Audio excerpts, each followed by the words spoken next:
2005년도, 6년도 분양가 규제가 지금처럼 세진 않았다고. 분양가 상한제라고 보통 표현을 하죠. 분양가 상한제가 제 기억으로 2007년에 시행이 됐어요. 2006년도에 급등장이 오면서 그때 얘기가 나왔고, 그러면서 2007년 111 대책인가 뭐 115 대책인가 정확히 기억은 안 나지만 그때 얘기가 돼서 아마 그해 9월 달에 시행이 됐던가 그럴 테니까, 지금은 그래도 이 정부가 그만큼 나름대로 빨리빨리 하는 건 맞긴 해요. 제대로 안 먹혀서 문제인 거죠. 다들 당분간은 더 오를 거고 2024에서 25년쯤 하락장이 올 거라고 하시던데, 얼른 한 개를 더 사서 하락장 전에 팔아야 하나 마음이 조급해집니다. 이해는 된다. 그러니까 이해는 되고 저도 그랬던 사람이고, 문제는 제가 그랬다가 망가질 뻔한 사람이었기 때문에 물론 저는 이제 그 한참 상승하는 데가 아니라 더 초반이었어요. 2000년대 초반이었는데 무슨 문제가 있냐면 몸이 무거워지는 상황이 와요. 많은 분들이 제일 쉬운 방법으로 개수를 늘리는 걸 선택을 하시거든요. 보통. 근데 부동산 투자에 굉장히 오랫동안 참여하시고 수익을 내시려고 한다면 응용 능력을 늘리셔야 돼요. 그때그때 변하는 환경에 대처를 해서 어떤 식으로 하는 게 가장 효율적인 투자일까라고 하는 부분을 생각을 하셔야 되는데, 개수를 늘렸을 때는 예를 들어서 수익이 나면 계속 내 거 다 가져간다는 거 굉장히 단순한 공식이라서 확 와닿는 거거든요. 근데 문제는 거기에 숨어 있는 것 중에 대표적인 게 규제예요. 그리고 규제가 되면은 당연히 세금 규제가 나오고 이런 부분이 생기잖아요. 지금들 나름대로 고수라고 하시는 분들을 자세히 보게 되면 개수를 많이 늘리는 게 아니라 그 한두 개의 수익을 극대화시킬 수 있는 게 뭔가에 대해서 더 고민을 많이 하고 계신 시기인 것 같아요. 지금은 오히려 이거를 직접 경험해보지 못하신 분들이 개수를 늘리는 거에, 지난번부터 계속 해왔던 거에 계속 반복적으로 가시게 되는데, 응용력이 부족한 상태에서 개수 늘리게 가게 되면 어느 순간에 응용해서 이걸 갖다 빠져나오거나 또는 그걸 어떻게 해결해야 되는 상황이 왔을 때 응용을 못해요. 그래서 되게 크게 좀 힘들어지는 상황이 오기도 하고요. 이런 얘기들 많이 들으셨겠지만 지금은 1주택 1입주권이라고 하는 얘기를 많이들 하시는 분들 있잖아요. 그게 세금을 이용한 응용을 하신 거라고 저는 보거든요. 이렇게까지 가셔야 되는 게 부동산 투자에 본인이 오랫동안 참여하시기 위해서 필요한 조건이지, 개수 늘리는 방식으로만 가시기에는 지금 장 매우 힘든 장이다.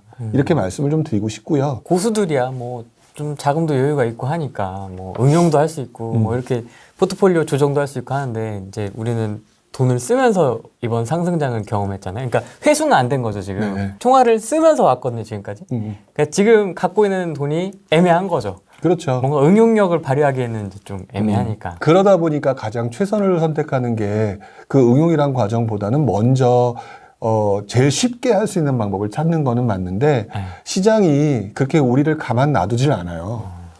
지금 말씀드렸던 그런 식으로 가려고 하는데, 지금은 이제 정부가 다른 것 때문에 정신이 없으니까, 예를 들어 공시지가 1억도 그렇고 뭐 기타 다른 것도 좋고 다 좋은데 우리들이 가장 두려워하지만 언제 올지 모르는 대표적인 하락장이 왔을 때 과연 어떤 물건을 제대로 팔 수 있을까요? 개수를 늘리기로만 익숙해지는 게 아니라 차라리 거기다 응용을 해서 상승과 하락이 있을 때 하락장이라고 하는 상황에 또 한 번 시뮬레이션을 돌려보게 되면 어떤 문제가 더 심하게 오냐면, 물건을 개수를 되게 많이 갖고 있는데요, 못 팔아요. 근데 내가 그때 견딜 수 있는 수준이 오게 되면 있으면 괜찮은데, 그렇지 못하면 완전히 이게 꼬이는 거거든요.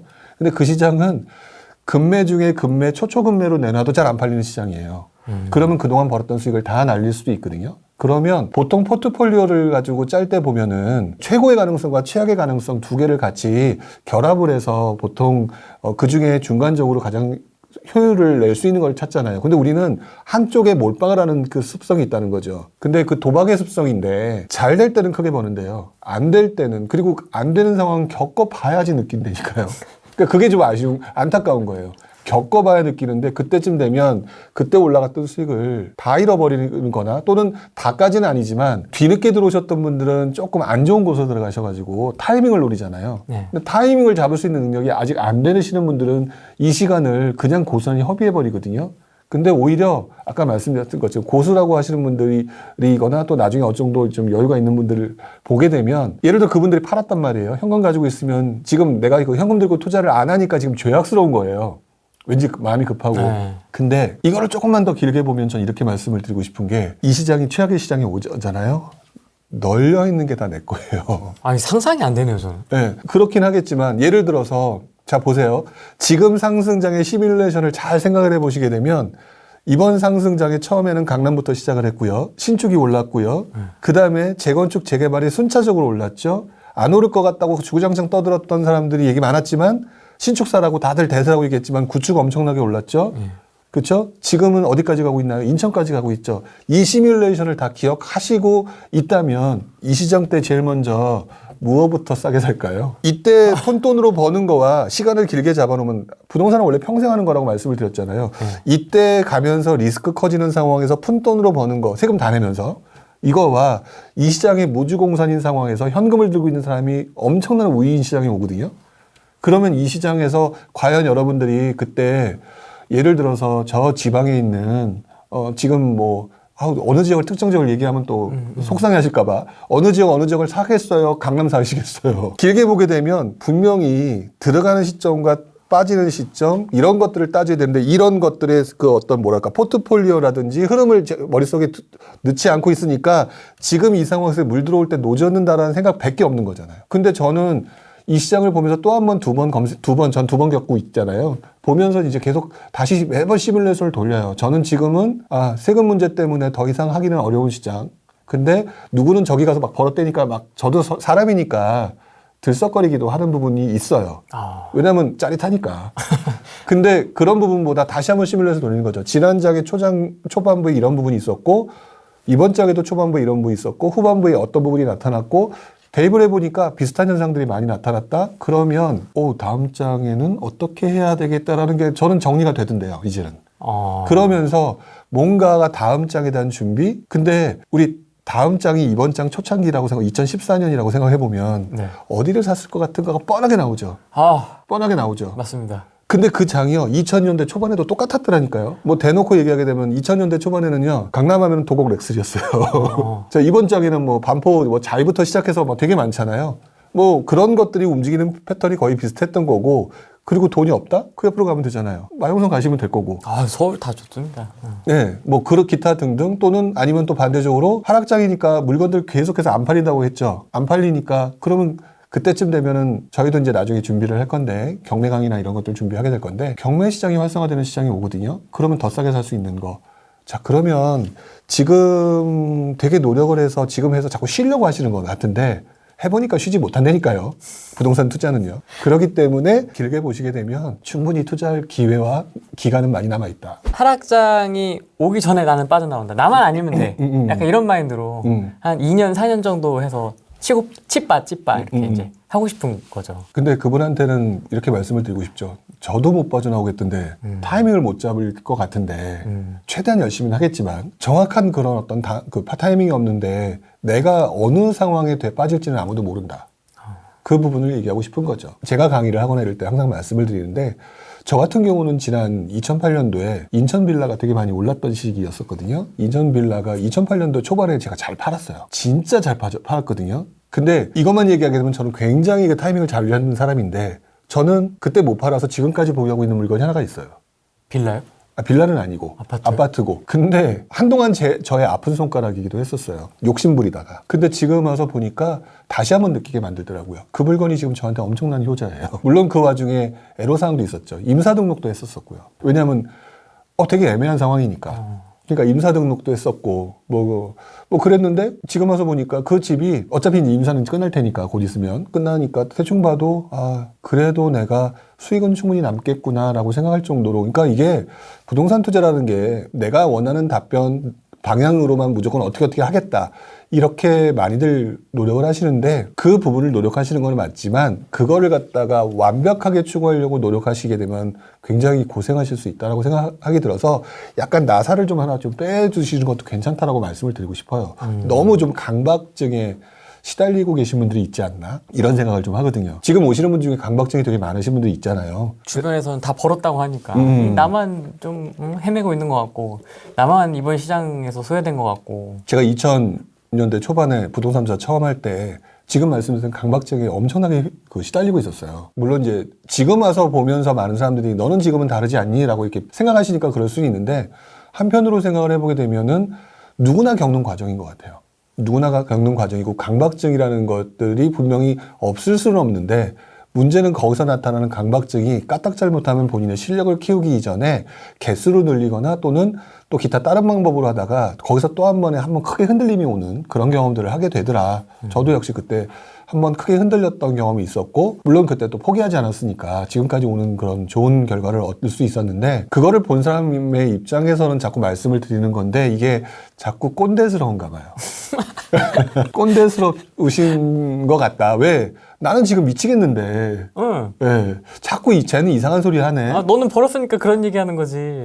이런 이제. 근데 왜 자꾸 그 결과만 보고 얘기하느냐, 라고 저는 말씀을 드리고 싶기도 하고, 저도 그 과정이 다 있었는데, 그렇다고 제가 제 욕심만 부리면, 아, 여기 오를 것 같아요. 하면 제가 서 충분히 돈 벌 수 있는 데 많을 것 같아요. 하지만 그렇게 하는 시장이 되어서는 안 된다고 저도 생각이 들고, 자연스럽게 여러분들이 이 움직여지는 이 사이클 속에서 충분히 버실 수 있는 과정을 경험해 보시게나 되는 게 더 중요하다고 생각하니까 이런 식으로 얘기하는 거죠. 물론 그 와중에도 여전히 꼰대라고 생각하시겠죠. 사람들을 많이 만나시니까 그런 분들도 있지 않으세요? 총알이나 이런 거는 난 있으니까 나 어디 해야 되냐, 아파트를 사야 되냐, 뭐 수익형으로 가야 되냐, 뭐 이렇게 이제 뭔가 답을 찾으러 오시는 분들이 있으실 것 같은데요. 그렇죠. 답을 찾으러 오시는 분도 있고요. 답을 본인이 찾고 나한테 동의를 해주라고 요구하시는 분들도 많아요. 아, 네가 확인 도장 찍어달라고. 네, 확인 도장 찍어달라고. 그런 분들을 볼 때마다 이미 머릿속에서는 딱 고정관념이 딱 박혀버리신 분들이기 때문에 그럴 땐 되게 난감하기는 해요. 그리고 이런 분들도 있는 거예요. 내가 너희한테 돈을 주니까 이렇게 해야 되는 거다라고 생각하시는 분들도 있는 것 같아요.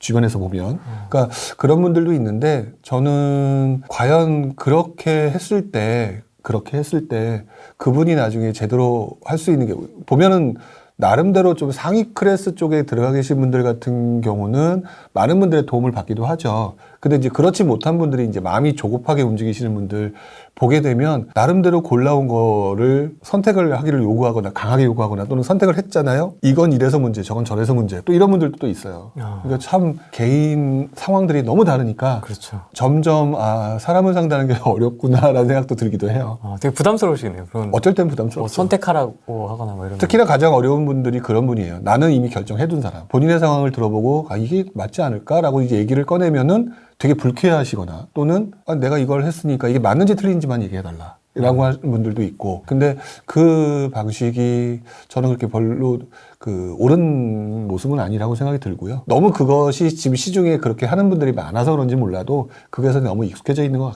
같다라는 생각은 들기는 하죠. 지금 단계에서는 저희 다주택자분들 상황은 다 다르니까요. 어차피 열중셔를 하고 있어야 됩니까? 어떻게 되죠? 그런 거 같지는 않고요. 일단은 저는 먼저 시야를 조금 더 넓혀야 될 것 같아요. 시야를 넓혀라. 네.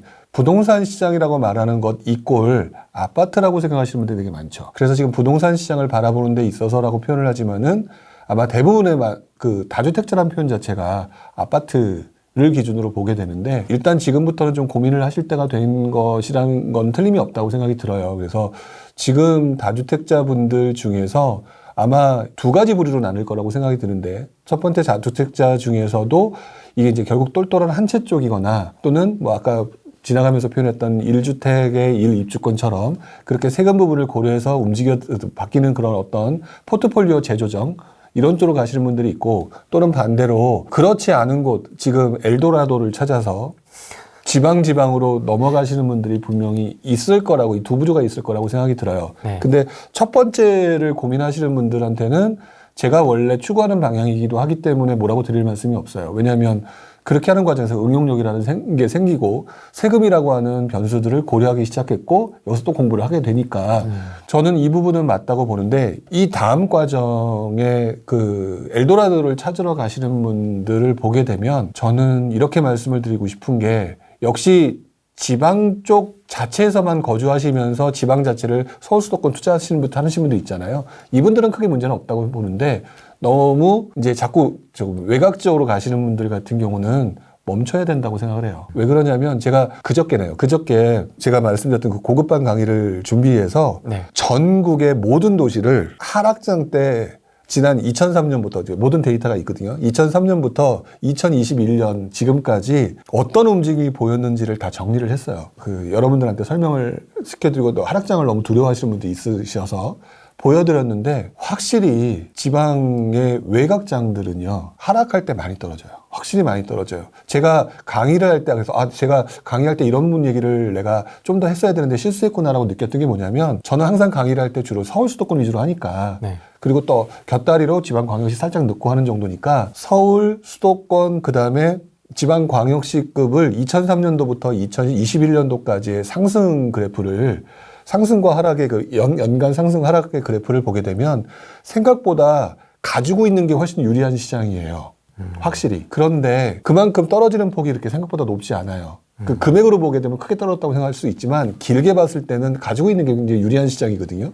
근데 중소도시는요, 그 하락폭이 생각보다 커요. 그래서 그 타이밍을 못 맞추게 되면 굉장히 불편한 시장이 오더라고요. 근데 문제는 그 지금 가시는 분들이 이 타이밍을 정확히 판단할 수 있는 능력이 어느 정도 될까라고 생각해 봤을 때는 상당히 많은 분들이 그런 타이밍보다는 투자할 곳을 찾아서 움직이는 것이 아닌가라는 생각을 좀 하거든요. 그러니까 저는 지방장 내에서도 지금 현재 지방광역시급은 되게 바닥을 다지는 느낌이에요. 그러니까 지방광역시 내에서도 약간 똘똘한 한 채 쪽으로, 지금 최근에 부산 같은 경우는 해운대가 오르는 거 보셨어요? 해운대가 오르고 있거든요. 다시 중심부로 들어가는 모습들이 나타나고 있다든지 이렇게 움직이는 패턴이 있기 때문에 너무 돈이 싼 것을 찾아서 외곽으로 가시는 거는 좀 아닌 것 같다. 왜냐하면 안 오른다가 아니에요. 안 오른다가 아니라 몸이 무거운 사람이 갔을 때는 걷잡을 수 없이 힘들어질 수가 있다 때문이에요. 근데 정말 없다라고 하면 갈 데는 많아요. 지금도. 예를 들어서 가장 대표적인 동네 중에 하나가, 최근에 군산의 움직임이 정말 재밌잖아요. 네. 군산의 움직임이 재밌는데 그 패턴을 자세히 보게 되면 이런 건 것 같아요. 군산이 좋다가 아니라, 군산을 자세히 보게 되면 첫 번째, 되게 그동안 지난 몇 년간 일자리가 빠져나감을 위해서 계속 가격은 하락했거나 밑으로 떨어져서 더 이상 떨어지지 않는 상황까지 왔다. 그러면 얘는 갈 때는 올라갈 수밖에 없는 상황이 와요. 그런 동네가 지금 현재 전국에 놓고 보게 되면 몇 군데가 있어요. 이런 지역 같은 데는 괜찮죠. 근데 그런 지역에 대한 부분을 조금 고민하지 않게 개수로 늘리는 분들은 조금 조심하셔야 되지 않을까라고 하는 부분을 계속 말씀을 드리게 되는 것 같아요.